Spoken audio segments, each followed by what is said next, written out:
So yeah, I'd finished uni and was working down at Pathway for about 4 or 5 years, and that's when my father decided he wanted me to come back and run the vineyard here. So when did you do your surf trip? So I said to him, what about if I take a year or so off before coming back and working here to go on travel again? And he originally said, nah, straight back. I was just like, nah, I'm going for a surf trip. So it was 2004, 2005 that I went basically overseas and did 18 months surfing, snowboarding. Wow. From Canada basically right down to Chile. Oh, fantastic. Yeah. And first of all, craft beers in Canada were really good, and I was just like, wow, look at all these different beers. Then travelling down through Oregon and through the States, there was just craft beers everywhere. America's huge with the craft beers. So I just originally thought, well, why don't we have anything in McLaren Vale? We've got a wine district with all these wineries and no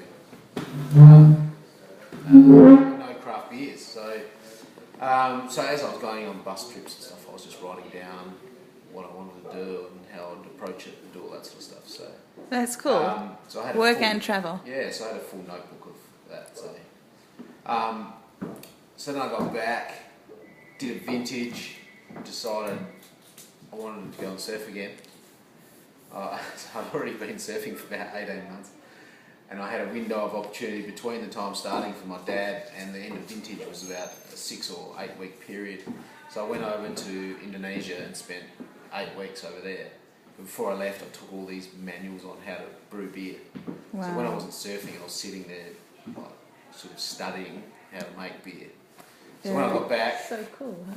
When I got back, I decided, right, I've got to start and do it. So I put it into practice and started homebrewing and not having enough space or bottles because I didn't want to drink all the beer I was making because I was making huge amounts. And I was just like, this is going to be, I'm going to turn into an alcoholic if I do this. So basically I'd take them to parties and then I started kegging because I didn't have enough bottles, so I took kegs to parties. And did you have the Swell name by then? No. So you're just doing like label-less bottles?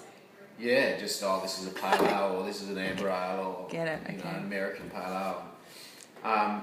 Taking to parties and my mates were like, you should sell this as a great beer, and I was like, well, that's given me the confidence because that's what I wanted to do and that's why I was homebrewing. Then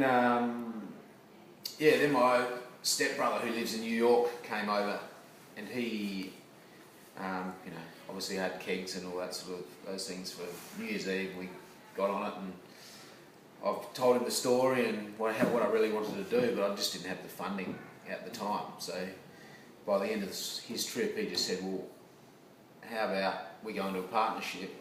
I've got some funds and you put some funds in, we'll do a partnership and start up this business.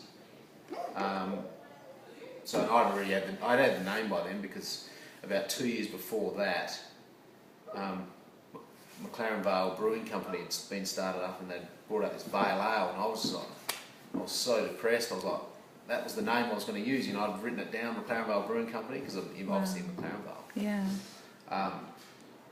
So I was so bummed out that they'd taken my name, so I was trying to think of a name that I could use. And in hindsight, it was probably the best thing that ever happened. Yeah. Because now I've got a brand that epitomizes you, yeah.